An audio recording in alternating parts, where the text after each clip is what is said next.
ഇന്ന് നമ്മൾ പോകുന്ന ഒരു അടിപൊളി സ്ഥലത്തേക്കാണ്. അതേതാ ചേട്ടാ? ജമ്മു കാശ്മീരിലെ ശ്രീനഗറിന്റെ ടൗൺ അടുത്ത് തന്നെ ഒരു കണ്ടിരിക്കേണ്ട ഒരു അതിമനോഹരമായ ഒരു ഗാർഡൻ ഉണ്ട്. ഏതാ garden? Indira Gandhi memorial tulip garden. അതിന്റെ എൻട്രിയിലേക്കാണ് പോകുന്നത്. നമ്മൾ കയറുമ്പോൾ 75 രൂപയാണ് ഒരാൾക്ക്. ഓഹോ, കുട്ടികൾക്കാണെങ്കിൽ 30 രൂപ, ഫോറിനേഴ്സിന് 200 രൂപ. ഫോറിനേഴ്സ് എല്ലാവരും കാശ് കൂടുതലല്ലേ? കണ്ട, ഈ തുലിപ് ഗാർഡൻ നമുക്ക് പല സിനിമയിലും നമ്മൾ കണ്ടിട്ടുണ്ട്. നീ ഓർക്കണ്ടോ? ഇത് കുറച്ചും കൂടി കഴിയുമ്പോഴത്തേക്ക് ആ ഭാഗങ്ങളൊക്കെ ആ കാണുമ്പോഴത്തേക്കും ഫസ്റ്റ് സ്റ്റാർട്ടിങ് കാണുമ്പോൾ തന്നെ നമുക്ക് ഏതൊരു സിനിമ ഏതാണെന്ന് എനിക്ക് ഓർമ്മയില്ല, പക്ഷെ ഒരു feel കിട്ടും. രജനീകാന്തിന്റെ ഒരു സിനിമയിലുണ്ട്. ആ അതില് കുറച്ചും കൂടെ കഴിയുമ്പോഴത്തേക്ക് അറിയാം. ഇതാണ് തുലിപ് എന്ന് പറയുന്ന ഓ ഫ്ലവർ. ഫ്ലവേഴ്സ്. എത്ര എത്ര തന്നെ കളറല്ലേ? ഇത് ആ മാർച്ച് ഏപ്രിൽ മാസങ്ങളിലാണ് ഇത് വിരിഞ്ഞിരിക്കുന്നത്. ആ സമയത്ത് ഇത് നമുക്ക് കാണാൻ പറ്റുള്ളൂ. അപ്പൊ ആ സമയത്ത് പോയാലാണ് തുലിപ് സീസൺ. ഓ, നമുക്ക് ഈ ഫ്ലവറിന്റെ സീസൺ മാർച്ച്. മാർച്ച് ഏപ്രിൽ സമയത്താണ്. ശരിക്കും പറഞ്ഞാൽ ഏപ്രിൽ എൻഡോടുകൂടി പോകാൻ നല്ലത്.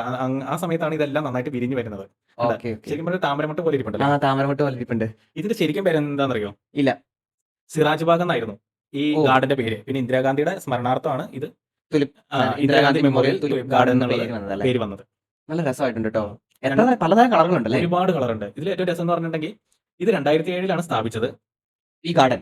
ഇതാ ദാൽ തടാകത്തിന് അടുത്തായിട്ടാ. ശ്രീനഗർ ദാൽ തടാകം ഇല്ലേ, ആ നമ്മുടെ ഷിക്കാര ഷെയ്ഖുള്ള ഓക്കെ. അതിനടുത്ത് 74 ഏക്കർ ഭൂമിയിലാണ് ഇത് കാണുന്നത്. 74 ഏക്കർ ഉണ്ടല്ലേ ഇത്? അതെ, 74 ഏക്കറുണ്ട്. അത്രയും വിശാലമായിട്ടാ.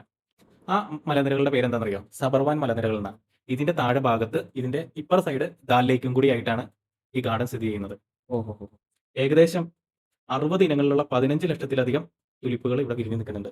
ഒന്ന് ആലോചിച്ച് നോക്കിയേ, എത്രമാത്രം അത് വലിയ ഒരു ഗാർഡൻ ആണെന്നുള്ളത്.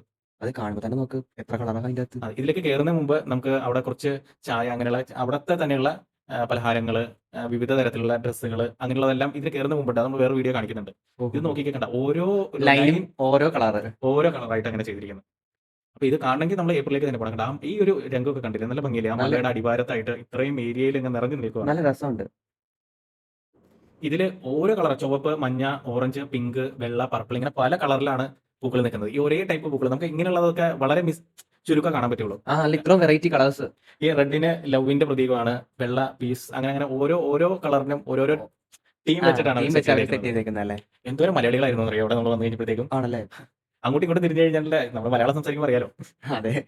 അല്ല, ഇത് ലൈൻ ആയിട്ട് കറക്റ്റ് ആയിട്ട് ഇത് നട്ടേക്കുന്നതാണ് രസം. അവർ കറക്റ്റായിട്ട് നല്ല നന്നായിട്ട് മെയിൻറ്റെയിൻ ചെയ്തിട്ടുണ്ട്. ഇപ്പൊ ഞാൻ ചെല്ലുന്ന സമയത്ത് എനിക്കൊന്ന് ഏപ്രിൽ ഒരു പകുതി കഴിഞ്ഞപ്പോഴത്തേക്കാണ് ഞാൻ ചെല്ലുന്നത്. പക്ഷെ അവിടെ ഇവിടെയൊക്കെ കുറച്ചും മുട്ടുകൾ കൂടെ നന്നായിട്ടൊന്ന് വിരിയാനുണ്ടായിരുന്നു. പക്ഷെ എന്നാലും കണ്ടില്ല ഈ ഭാഗത്തൊക്കെ. പക്ഷെ ഈ ആ മൊത്തം വിരിഞ്ഞേക്കണൊക്കെ കാണാൻ നല്ല അടിപൊളി രസമുണ്ട്. ഒരു ലൈനായിട്ട് കറക്റ്റ് ആയിട്ട്. കറക്റ്റ് ലൈൻ ആയിട്ടാ പോകുന്നത്. ആ കറക്റ്റ് ആ ലൈനിലുള്ളതെല്ലാം ഒരേ കളറാണ്.